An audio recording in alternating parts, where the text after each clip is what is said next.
নমস্কাৰ ছাৰ বাইদেউসকল আপোনালোকক ইনফো লাইভ 23 লৈ স্বাগতম জনাইছো আপোনালোকে ইতিমধ্যে অৱগত যে ইনফো লাইভ 23 আপোনালোকৰ সহায় হোৱাকৈ সকলো ধৰণৰ চৰকাৰী নিৰ্দেশনা আপোনালোকৰ ওচৰত যুগুত কৰি অহা হৈছে হেহে যদি আপুনি ইউটিউবত আমাৰ চেনেললৈ নতুনকৈ আহিছে তেন্তে চেনেলটো সাবস্ক্ৰাইব কৰিব আৰু যদি ফেসবুকত আপুনি আমাৰ ইনফো লাইভ 23 পেজখনলৈ নতুনকৈ আহিছে তেন্তে পেজখন ফলো কৰি ৰাখিবলৈ অনুৰোধ জনোৱা হ'ল আজিৰ ভিডিওটোত এটা অত্যন্ত জৰুৰী ইনফৰমেশন আপোনালোকৰ ওচৰত লৈ আহিছো হেহে ভিডিওটো হেখলৈকে চাই ইনফৰমেশনখিনি জানি লব বুলি আশা ৰাখিলো এতিয়া আজিৰ নিৰ্দেশনাটোলৈ আগবাঢ়ো এইখন আহিছে মিছন ডাইৰেক্টৰ সমগ্ৰ শিক্ষা অসমৰ তৰফৰ পৰা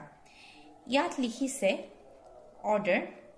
In order to maintain uniform attendance system, all the employee engaged under Samagra Shiksha Assam from district to block level are hereby directed to compulsory give the daily attendance through Shiksha Setu app only, with effect from 1st April 2024. All the employees will do the one-time self-registrations in the Shiksha Setu and mark the daily attendance twice as in time and out time.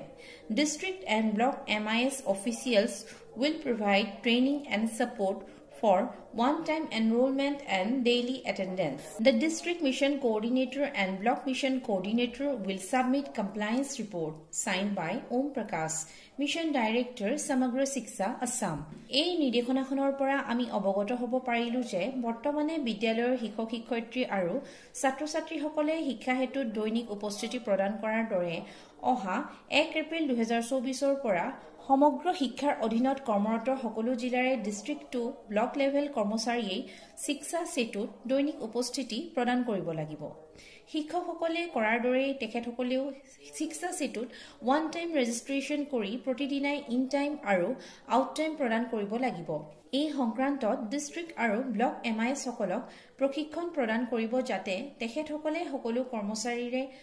Enrolment আৰু daily attendance প্ৰদানত সহায় কৰিব পাৰে